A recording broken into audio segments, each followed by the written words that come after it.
Welcome everyone to Mystics Outlook. We got Cardo Dudley Jr. here, Raymond Lyons, Wilson Turbe Jr. And hey, look, how about that? Brittany Sykes returns. Mystics beat the Dream 87-68 to get their first win of the season. Ray, we'll start with you then, Cardell. Your thoughts on them? One, on Sykes returning, and then them getting in that column for the first time this year. I mean, we was talking about it before we got on. Sykes being back just adds a completely another dimension to this team. You just see the difference in her explosiveness on both ends. But speaking mainly offensively, she just opens things up. We saw Ariel Atkins look comfortable for the first time this season. And it's just because she's got a lot more space to work with. The defense has somebody else to worry about, and she can just do what she does, and it paid huge dividends. As you can see, she was 6 for 10, 18 points, 5 assists, 4 rebounds, 2 steals, and 2 blocks. Her best game of the season by far, and Mystics win by nearly 20 points. So, we know they've been struggling. We know things haven't been going well. They've been dropping games they should have won. But yeah, they've been missing some key pieces as well. Not to excuse 0-12 because they definitely shouldn't have been in that position, but it is what it is. They're starting to get healthy, and now we can see what this team kind of really should look like. But yeah, not having Sykes there for that stretch, it was it just changes a lot of even from a game planning standpoint. Like if a team is built a certain way and one of those things they're built around is removed, then things look a little different and things get a lot harder. But it was just definitely good to see Brittany back on the court tonight. And yeah, man, and thank God the streak is over because that was a long 12 games, man. Cardell. Yeah, man, it long overdue. The impact of Sykes.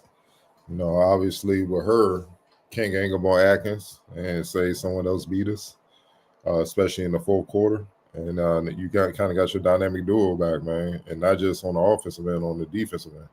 And to me, she's their best creator off the bounce. She can make something happen when there isn't nothing there. Atkins is great, but she don't have that in her game where she can, wiggle and all that. And Sykes got that. She can find a way when there is no way, and that's just something that's hard to deal with, and that's something that they've been missing. Because when the play breaks down, and when the ball's in certain, hey, that's why you saw so many turnovers, bad shots or tough shots or whatnot. Sykes, she releases all of that, man, because she got the ball. You know what I'm saying? And when it looks like someone's playing good defense, she can play better offense because of her handle. And then the thing that also happened for the first time, maybe all season, they won the fourth quarter, 23-18. I don't think people understand how bad the Mystics have been in the fourth quarter this season. I'm just going to read off some stats, so y'all just bear with me. In the fourth quarter, entering tonight, they have the lowest offensive rating in the league. New York Liberty is number 1 with 110.2 in offensive rating. The Mystics are 12th at 77.3 in the fourth quarter, not overall, but just in the fourth quarter. All right, defensive rating. You look at that. They're 8th at 102.9. The New York Liberty is number 1 again, 84.3. Just to give you an example. Also, assist to turnover ratio. Las Vegas is number 1, 1.76 assists for every turnover in the fourth quarter. When the game is hardest to play, everybody's locked in because they're trying to win. The Mystics, 0.71, dead last in the WNBA. Keep saying NBA, my fault. WNBA. That just lets you know. Oh, yeah. Player impact estimate. New York Liberty, number 1 in that as well, 72.1. The Mystics, 12th, 20.2. Like, that's how bad they've been in the fourth quarter. And that's why it's been frustrating. Because through the first 3, they've been competitive. They've usually had leads. And then the fourth quarter, things implode. And that's because they didn't have a creator and another athletic defender on the wing to help Atkins when it came to, two-headed monsters out there, you know what I'm saying? Like with the Dream, you got Alicia Gray, Ryan Howard, need multiple defenders to be able to deal with them. You know what I'm saying? And just like most teams, and you know, a lot of times on that island is really Atkins trying to cover ground, and it's tough, especially with no Shakira in there as well. You know, to help inside, so you lose a lot of athleticism on both ends, man. And with Sykes back, hopefully she can stay healthy. And the fact that she did this damage, 18, 4, and 3 in 14 minutes of play, that's remarkable, man. That tells you, you know, it tells you her impact, tells you she got fresh legs as well, and it tells you she was hungry to get back to playing. But it was also smart subbing by, Eric T. You know what I mean? Because if her minute restriction was 14 minutes, that's tough. That's tough to kind of navigate. How do you play it? So clearly, it's like, hey, first quarter, get us a strong start, and then fourth quarter, we riding with you. And that's what they did. And with their boost, man, they rode it.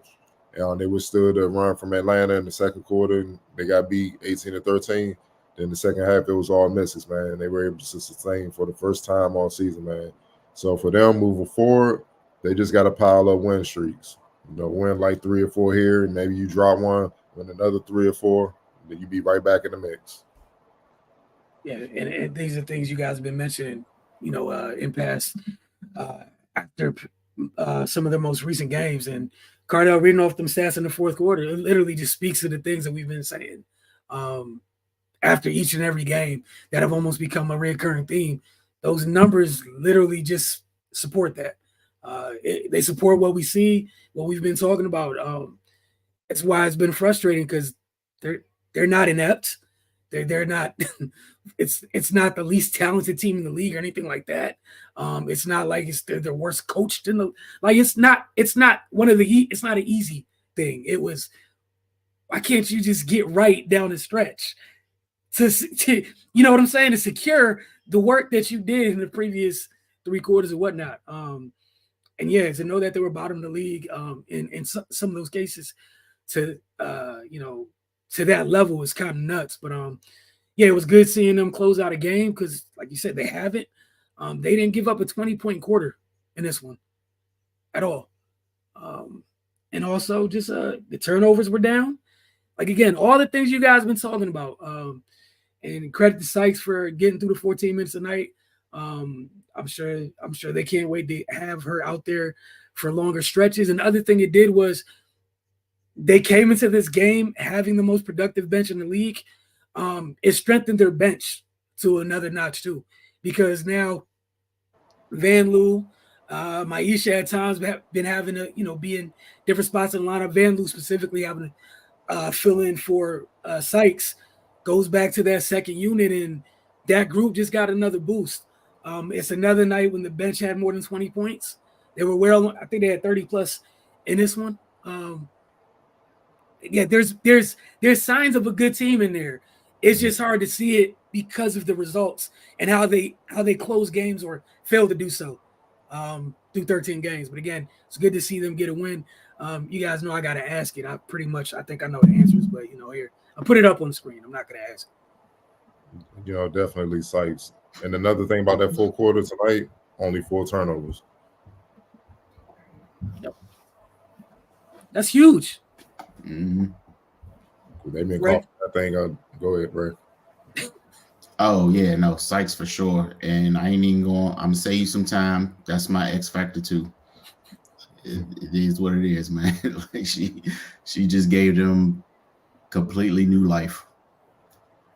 Cardell, did you have somebody else there for X Factor doubling up as well? Look, man, I would love to have another suggestion, but no, I do not either. It was good to have her back. They've been waiting to get either her or Shakira back, and they definitely needed their starting point guard back. She doesn't want to be called a point guard, but they're waiting to get their other starting guard back. And they sorely need it. Let's creator. That's what we're gonna call. There we go. Get their lead creator back. There you go. We go with that. Their lead creator back. Because it was huge. Because the other thing, the turnovers piled up on other players because of the roles that they had to play. We saw Atkins having to do a little bit more playmaking at times, and she was going through. Not to say, and it's not like she's been a turnover, machine in her career, but you're filling in, doing something that's not necessarily your thing. Yeah. Just being honest, like You play off ball. Just because you can play on ball sometimes doesn't mean that you are, there's a lead guard's a lead guard. Like there's some things different people bring to the table. That's why they complement each other so well. And we saw that tonight, even in 14 minutes, that impact is crazy. Plus 20 in 14 minutes. And that's why she got player of the game and X Factor. That's why I feel like I know people emphasize shooting. For me, for a guard, the most important skill is to be able to handle the ball, because you can get literally on the court and you're going to be able to get your shots and your fair share of good, efficient, easy shots, because you can handle the ball so well and you can create for others. You're just more of a threat than just being one-dimensional as a shooter and stuff, because you can't handle the ball.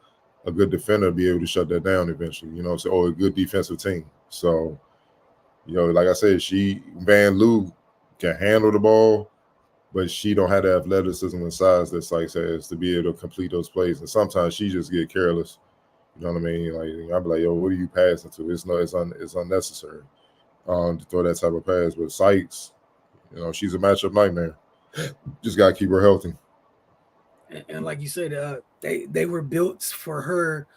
That starting group was built for her to put that type of pressure on opposing defenses, and it just wasn't there. And we saw that, and some of that leads to those numbers you kindly mentioned that weren't very. It wasn't very fun to listen to those numbers, but our eyes knew what we saw, so those numbers did. You know what I'm saying? Those numbers. It went to what we've seen and what we've spoken about. But again, it's good to see them get one in that side of column. I'm sure there's I'm sure we'll see some of the quotes in a little while, from tonight's presser. I know they had to feel great. This is to get the first one to kind of just relieve some pressure, because they've been through it. It's not like they haven't been fighting in games, just feeling the close, as you mentioned. They got a couple days. Then they host the Sky Friday at ESA. And Cardell, like you said, they, over this next stretch, up until pre-Olympic break, just get a couple wins in bunches here and there. Who knows what it looks like? By then, there's a couple teams totally out ahead of the pack, but it's a 12-team lead. Was that 3-4 teams out of 12? And shout out to them for not quitting. Shout out to them. Yeah. Look, they got a 35-game season. We've seen teams on the NBA side quit when they have a little start like this, and they got 82 to come up out of it. They be like, we done. And you can just see it. These ladies still competed. They still showing up and stuff like that. And like you said, look, what's the standards, man? I got to really look at the standards so people can understand. Like, they're not out of it. The records look crazy, but they're not out of it, man. Like, they not. They just eighth. Bro, they only 4.5 games back out of the last playoff spot, the AC. So if they go on a 4-game win streak, they're right, including beating the Sky. If they beat them, let's say they can beat the Sky on Friday and just build like a 4-game win streak, they'll be right back in that playoff mix. And then it's just like you said, putting together bunches of win streaks, and then they'll be right back in there, man. You know what I'm saying? So. One game at a time, though. You can't look too far ahead, man. They just won this. Next game in Chicago, deal with them at home. Got to start one. They got to build their home court advantage back up there. They worked so hard over the years to build that ESA. You know what I mean? We know how it is when it's rocking, and just build off that, man. Straight up, man. So I'm glad they didn't quit on themselves and quit on the season early, because it is. Anytime you start on 112, that's tough.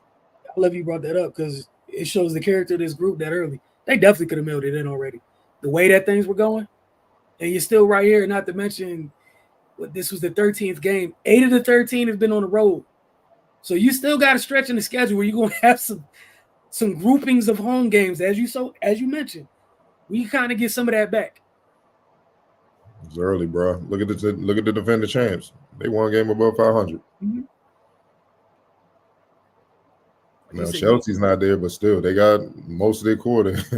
They won a game above 500, man. This league real. This league is real.